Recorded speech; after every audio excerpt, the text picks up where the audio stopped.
Bonjour à tous, bienvenue sur RTV, bienvenue dans votre émission Apprendre à vivre. Apprendre à vivre doit être un apprentissage de chaque jour. Parce qu'on a, en fait, on n'a pas d'autre priorité, me semble-t-il, que de prendre soin de soi. C'est la première des choses. Parce que ce corps qui est le vôtre, vous allez l'habiter chaque jour et ce, jusqu'au dernier, jusqu'à votre fin. Donc autant en prendre soin pour qu'il nous le rende bien. Aujourd'hui, j'ai le plaisir d'accueillir Vladimir. Bonjour à tous. Bonjour Vladimir. Enchanté. Vous êtes un spécialiste du bien-être, justement. Oui. Voilà.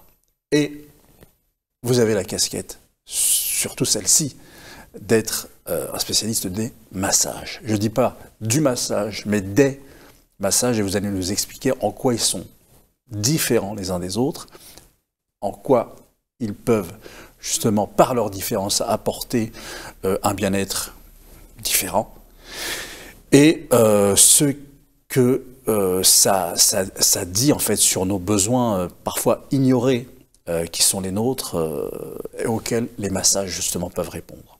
Alors, d'abord, qu'est-ce qu'on appelle massage, Vladimir? Le massage, c'est un ensemble de protocoles qui permet de détendre le corps. D'accord. Donc, de détendre le corps. Oui. Donc, on est ici dans la relaxation. La relaxation totale. C'est ça. C'est ça qui est demandé le plus par vos clients? Alors, ça dépend de l'effet recherché. Vous avez un massage relaxant, à lâcher prise du corps, ou bien vous avez un massage profond, donc musculaire. D'accord. Donc, la relaxation et la musculature. Exactement. Donc, est-ce qu'on est ici chez des gens du commun, ou est-ce qu'on est chez d'autres professionnels, des sportifs notamment? Ça dépend en fait, ça dépend du type de personne. Donc, une personne qui pratique du massage sportif, d'où suédois, un massage musculaire, je peux avoir une clientèle, par exemple, hospitalier ou une personne sédentaire qui fait du sédentaire. D'accord. Mais vous avez des sportifs dans votre clientèle? J'ai des sportifs, exactement. Des sportifs de haut niveau, j'ai pu voir. Oui. Même de très haut niveau, on ne va pas donner les noms, mais de très très haut niveau. Hein. On parle de Coupe du Monde en ce moment, donc vous avez des footballeurs professionnels. Des footballeurs professionnels, des boxeurs aussi. Ouais.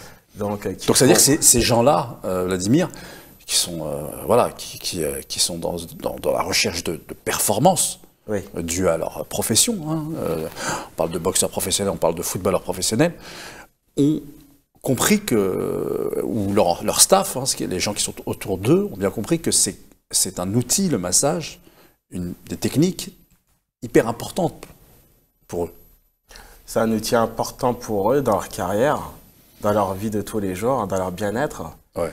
C'est ce qui stimule et qui oxygène aussi leurs muscles, leur corps, leur circulation sanguine, leur circulation lymphatique aussi. Ouais. C'est ce qui font que demain, ils pourront avancer. C'est ce que font, nous on imagine que après, alors peut-être pas juste après, mais enfin après un grand match, là on est en pleine période de Coupe du Monde, il n'y a pas une équipe dans le mondial qui n'a pas un ou des masseurs avec elle. C'est forcé. C'est essentiel le massage, c'est essentiel. Après vous avez plusieurs types de massages, soit vous avez du massage médical, ouais, d'où le kiné. Ouais, voilà déjà. Vous avez du massage bien-être, donc du massage naturel qui vous détend le corps, ce que je fais. Alors, le massage bien-être qui détend le corps, c'est-à-dire que parfois, nous, comme des mortels, on pense que tout le monde peut s'improviser masseur ou masseuse. Alors, ben, on a tous, voilà, fais-moi un massage dans la famille, machin. C'est pas si évident que ça, en fait. En fait, le monde du massage, le milieu du massage, c'est un monde où il y a énormément de techniques à apprendre. Donc, dans différents pays aussi, on pratique le massage. Ouais. Vous avez des pays comme la Thaïlande, vous avez l'Inde, La Chine. la Chine, En Amérique aussi. L'Amérique d'où ils ont inventé le californien, Ouais. les deep tissus aussi, en Amérique du Nord. Ouais. Chacun a ses spécificités. Hein.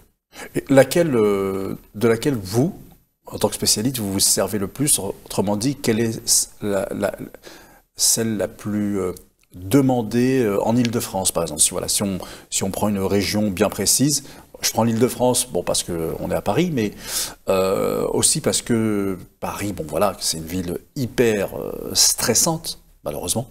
C'est une ville hyper stressante, donc il y a peut-être besoin d'un massage particulier. Alors, à ma demande, tous mes clients me demandent le massage suédois.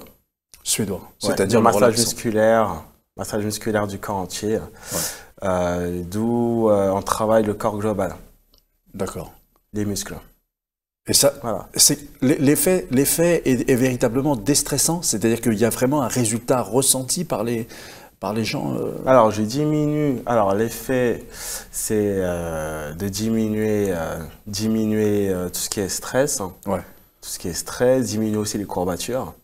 ouais, Ça n'enlève pas les courbatures, il faut s'étirer avant. ouais. Après, c'est aussi réoxygéner les muscles Ouais. et ça détend tout l'effet du corps, tous Ouais. les muscles. Mais ça, il y a très très peu de gens, moi je suis sûr, hein, je suis quasiment sûr qu'il y a très peu de gens qui passent, enfin qui ont l'idée même que le massage peut leur faire énormément de bien. Et surtout, je m'adresse surtout à ceux et celles qui vivent dans ces grandes villes, hein, dans cet urbanisme hyper stressant, encore une fois. Vous n'avez pas idée à quel point le stress est facteur de nombreuses maladies, vraiment, d'accord? Même dans la vie intime, le stress peut vous apporter énormément de troubles, hein, qui vous empêcheront d'avoir une vie intime agréable, satisfaisante. Donc l'idée, c'est évidemment d'être dans la prévention, et la meilleure façon d'être dans la prévention, ça peut être aussi le massage, pour se déstresser et pouvoir aborder les choses de la vie de manière plus simple, plus agréable. Mais peu de gens, peu de gens, vous qui avez justement qui travaillez là-dessus, est-ce qu'il vous semble que beaucoup de gens connaissent, savent, veulent veulent connaître ces plaisirs du massage et cette détente par le massage? Bah, ça dépend des personnes, ça dépend aussi comment vous l'interprétez. C'est-à-dire? Le massage du bien-être, c'est pas compris par tout le monde. Ouais. Donc pour eux, ça peut être, ça peut signifier quelque chose de sexuel. Ah. Ouais. Voilà, tout comme une personne peut dire j'ai des courbatures, j'ai besoin d'un massage. Ouais. Ouais. Donc là, ça peut être une bonne initiative. Ouais. D'accord. Mais Donc c'est ça aussi qui fait que... dans nos cultures à nous, par exemple, moi je me souviens depuis toujours, hein, en fait, le fait d'aller dans les hammams, il y a toujours cette idée de après un bon hammam, un bon massage, ça finit la chose de manière, on est au top, quoi. On est vraiment refait, on se sent vraiment bien. La semaine est repartie de plus belle, et il y a pas de mauvaise interprétation. C'est quelque chose de tout à fait inscrit dans, j'allais dire, dans les mœurs, en fait. Que ce soit au Maghreb, en Orient, ça a toujours fait partie de la coutume. Exactement. Aux Antilles, vous venez des Antilles, vous êtes originaire des Antilles. C'est dans les mœurs le massage ou pas? Le massage, c'est dans les mœurs, oui. Ouais. C'est dans les mœurs, ça fait partie aussi de la culture. Ouais. Le fait de se faire masser, par exemple, à la plage, avec aussi les pierres naturelles. Ouais. Ah tiens, les pierres naturelles, c'est-à-dire? Les pierres naturelles, les pierres de volcan. C'est-à-dire? Bah, les pierres de volcan, c'est des pierres organiques Ouais. qui permettent aussi de faire détendre le corps. C'est-à-dire, on met les pierres sur le corps? En fait, on met des pierres, c'est des pierres chaudes. Ouais. On appelle des pierres chaudes. Ouais. On les met dans des warners, espèce de warner. On les chauffe et du coup, on les met directement sur le corps de la personne pour les masser. Et quel effet ça fait, ça? Quel effet ça fait? C'est un massage musculaire Ouais. qui permet de donner de la chaleur aux muscles, D'accord. qui permet de les décontracter aussi. Ouais. Mais alors, il y a ces deux types de massages. Il y a celui qui détend, la relaxation, et le tonifiant. Qu'est-ce qu'on fait pour se sentir beaucoup plus tonique? Beaucoup plus Beaucoup tonique. plus fort, pour affronter justement. Alors on a besoin des deux, on a besoin de temps en temps d'être relaxé, évidemment, bien sûr, d'accord, très bien. J'ai des courbatures, machin. Mais pour celui ou celle qui veut, voilà, tonifier un petit peu. Le massage suédois. Le massage suédois. Le Toujours. massage suédois. Alors attends, le californien, c'est pour la relaxation. Si j'ai La, bien compris. la relaxation, la détente avec des effleurages douces. Voilà, c'est plus doux, c'est plus détendu, on prend notre temps. Le massage suédois, c'est un massage qui sera un peu plus rapide. Donc, du coup, on va un peu plus travailler les muscles. On va bien travailler les muscles, bien imprégner les huiles essentielles, les huiles de massage aussi. Donc c'est celui qu'il faut. Et Le en massage. termes de, ça coûte combien? Bah, tout dépend du prix, ça dépend. Si vous allez dans En les Ile-de-France instituts, généralement. En Ile-de-France, ça peut aller 70 euros, 75 euros, 50 minutes. La séance. Oui, la séance. D'accord. Voire 200 euros.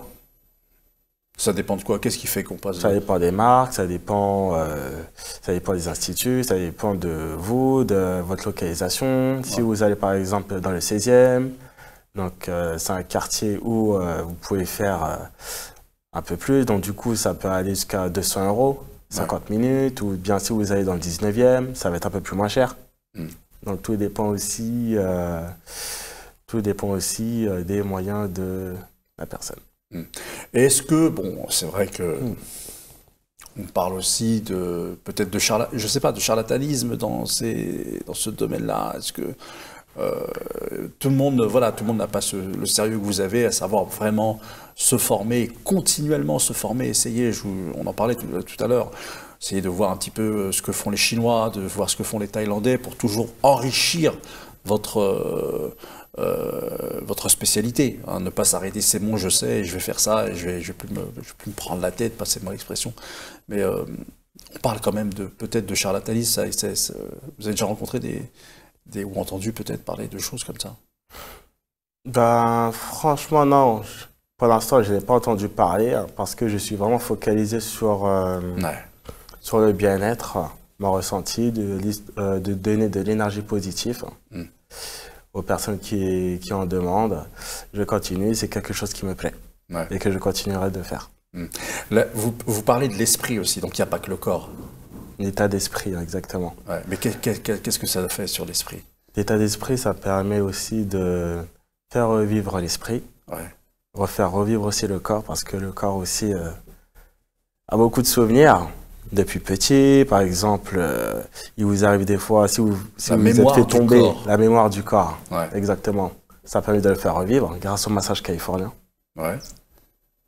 Grâce au massage californien, c'est ça qui est intéressant.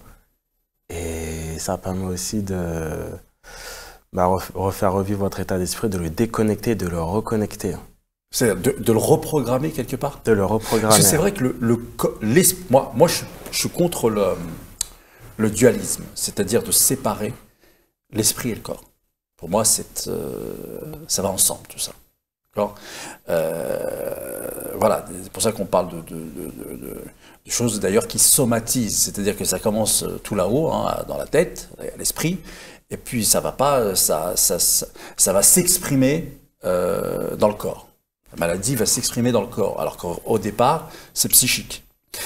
Et justement, que le corps est une mémoire, ça on le dit pas assez. C'est-à-dire que, j'aime bien cet exemple que vous avez pris, c'est-à-dire que vous êtes tombé, et le corps s'en souvient encore, c'est ça? Exactement. Par exemple, à l'âge de 4 ans, 5 ans, vous êtes tombé à vélo, vous êtes fait mal au genou. Du coup, moi, je peux le refaire revivre grâce au massage californien. C'est-à-dire, alors, il est tombé à l'âge de 4 ans, c'est-à-dire, il a plus mal, il a oublié. plus mal, mais le corps ressent la douleur quand même. Et après, une fois que vous l'avez fait revivre, qu'est-ce qui se passe? Qu'est-ce qui se passe? Du coup, le corps, il recommence à vivre. Je reconnecte l'état d'esprit et le corps. Vous vous rappelez des souvenirs. Et vous passez une belle journée. C'est-à-dire, c'est une façon de soigner une ancienne blessure. Exactement. C'est intéressant, ça. C'est-à-dire qu'en fait, la blessure n'est pas totalement soignée, pas totalement guérie, elle a juste été, j'essaie de poursuivre avec vous la réflexion, elle a juste été refoulée. Là, vous la refaites revivre pour la soigner vraiment, pleinement. Exactement, c'est ça. Intéressant. Alors, qu'est-ce que vous comptez faire aussi encore pour améliorer votre technique au jour d'aujourd'hui? Apprendre, toujours pratiquer. Pratiquer, parce que la pratique, c'est tous les jours. Je ne peux pas être meilleur, mais je peux être performant. C'est-à-dire? C'est-à-dire pratiquer le massage, améliorer mes techniques, tout en massant, en me performant. Mais comment vous savez si vous êtes amélioré ou pas? En allant à l'école. Donc toujours en formation? Toujours en formation à l'école, grâce à mes formateurs, avec qui je peux pratiquer. En lisant aussi, en lisant des livres, en voyageant. Parce que le massage, c'est pas simplement aller à l'école et en pratiquant, c'est aussi les connaissances, connaître d'autres massages aussi dans le monde, aller voir aussi des maîtres. Des maîtres, qu'est-ce qu'on appelle un maître justement? Un maître, c'est une personne, un maître guérisseur qui pratique depuis l'enfance le massage. Ouais. Il y en a beaucoup des maîtres en ce moment. Il y en a énormément, mais c'est difficile à les trouver. Comment faire? Parce qu'ils ne veulent pas transmettre leur savoir. Bien sûr qu'ils veulent pas. Ils ne veulent pas transmettre leur savoir par peur d'abus, en fait. D'abus, c'est-à-dire? Par peur d'abus, d'utiliser leur savoir contre de l'argent, ou bien l'utiliser pour vendre leur savoir directement, pas l'utiliser à bon escient, en fait. D'accord, donc il y a un problème de confiance. Exactement, il y a un problème de confiance. Oui, mais c'est important. Je crois qu'ils ont raison parce que on peut pas, et même pour aller dans un centre de bien-être, on peut pas aller dans un centre de bien-être où on a ne serait-ce que le moindre doute que soit on va pas prendre soin de vous, soit, disons-le clairement, abuser de vous, soit vous arnaquer financièrement. Enfin, il y a besoin d'un minimum. Soit vous n'attendez pas à recevoir, à avoir cette attente en fait. Nous, dans notre esprit, les grands maîtres, ils sont tous d'Asie. C'est vrai ou c'est un fantasme? C'est pas vrai? Il y en a partout dans le monde. Il faut les chercher, il faut les trouver. Ouais. Il y en a partout. Vous en avez aux Antilles, vous en avez en Afrique. Vous en avez en Afrique, vous en avez en Inde, vous en avez en Chine. Vous en avez en Asie aussi. Il faut juste... Donc c'est important à dire, parce que ça veut dire en fait que ces pratiques ont toujours fait partie, c'est ancestral, ça a toujours fait partie de traditions très anciennes. Et nous, aujourd'hui, dans la modernité, on ne fait que réhabiliter ces choses, parce qu'en vérité, elles ont servi à des peuples, sur des siècles, à leur médecine, en fait. Ça fait partie de la médecine. Exactement. C'est ça qu'on la dit médecine pas naturelle. assez. C'est exactement la médecine naturelle. Exactement. On dit pas assez. C'est comme si c'était voilà. C'est interprété comme si c'était une espèce de chichi, un truc en plus. Non. Ça fait partie de la médecine corporelle et ça a été pratiqué par plein de peuples, sinon tous les peuples, sur des siècles et des siècles. Et la médecine moderne, avec tout ce qu'elle a apporté de bien, la médecine moderne évidemment, mais a eu tendance à mettre ça de côté et ça a été relayé dans le coin, voilà, c'est archaïque, ou soit c'est du chichi, soit c'est pour les bourgeois. Voilà, il y a cette idée aussi. C'est pour une certaine catégorie de la population. Mais pour ça que je disais tout à l'heure, dans la culture dont moi je suis issu, ça a toujours fait partie dans les hammams. Alors il y a les hammams pour hommes d'un côté et les hammams pour femmes de l'autre côté, hein, mais ça a toujours fait partie de l'accompagnement et voilà, du bien-être. Voilà, des exercices essentiels au bien-être des individus. Un dernier mot, Vladimir, comment vous faites aujourd'hui pour vous faire connaître? Pour me faire connaître, j'utilise le bouche à oreille. Ouais. Le bouche à oreille et énormément les réseaux sociaux. D'accord. Parce que maintenant, Internet, c'est rapide. Ouais. Et ça permet aussi de faire grandir votre business Ouais. et votre communication. Bon, ça c'est hyper important. Vraiment, se servir des réseaux sociaux à bon escient. On est d'accord? À bon escient. Ouais, se servir des réseaux sociaux pour développer son business. Donc, ce qui est important, ce qui m'intéresse, moi, dans votre parcours, Vladimir, c'est la chose suivante. C'est trouver son talent. Trouver le don. Parce qu'on ne le dira jamais assez. Toute personne a un talent. Toute personne a un don. Sauf que beaucoup de gens, voilà, vont essayer de copier parce qu'on est dans une espèce de dictature du talent de quelques-uns. Tout le monde va copier le talent de ces quelques-uns, oublier l'idée qu'elle a elle-même un propre don, un propre talent. Donc le trouver, ça c'est très très rare. Trouver son propre talent. Ensuite le cultiver, donc le travailler, continuer de se former.